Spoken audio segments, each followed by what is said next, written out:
Hi, today, we will take a look into how social graphs work in Web 2 and how it works in Web 3. Welcome to Cyberconnect. So, what is a social graph? Well, a social graph refers to the connections between individuals and organizations. Or in other terms, a global mapping of everyone and how they are related. When we register in a social media platform for the first time, it's almost an instinct now to follow a recommended list of celebrities, topics you are interested, and sync your phone contacts. As such, we have already granted them access to all our personal data.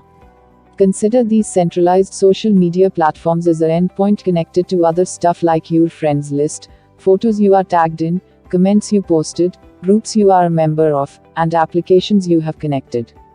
These centralized platforms collects and links all these chunks of important and personal data. All these data are collected, stored, secured, and used for advertising revenue. During the current era of Web 2, companies spend lavishly to acquire such data and build their own dispersed social graphs. So, what's wrong? Well, a lot. Applications in Web 2 lack interoperability. Each application has a different set of segregated data which is owned by the platform. As a result of which we all have hundreds of accounts and hundreds of passwords in Web 2. Each time we sign up onto a new platform, we have high switching cost, re-registering accounts, re-following friends, and so on. Lack of ownership. Let's take an example of a social media influencer who worked for years to gain a few thousands of subscribers. These subscribers are his social assets for which he worked for years. But in real, the influencer never owns his assets. Social media platforms which are a third party owns and controls the assets over the user.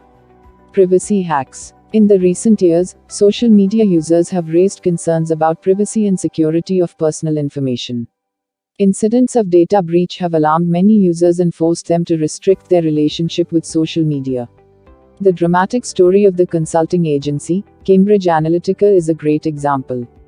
The firm is believed to have exploited private information of over 50 million Facebook users to influence the 2016 American presidential election. Cambridge went under investigation, and Facebook faced the biggest crisis ever. Social media is becoming more competitive, and developers need to rebuild a new social graph each time an application tries to make way into this space. It costs the developers time, money, and effort. Cyberconnect is an open-source social graph protocol that supports Web 3 infrastructure and invite application to build upon. This critical piece of Web 3 infrastructure is blockchain agnostic. It is openly accessible for developers to build decentralized social networks and other apps in the metaverse. Any application with robust utility and entertainment can bloom without wasting the most resources on rebuilding something that already exists. A community-owned social graph and portable data brings infinite options to Web 3 gaming, messaging apps, news feed, metaverse, and much more. Stay tuned to know more about Cyberconnect and the kind of paradigm shift it brings to the social graph, social media, and the entire Web 3 space.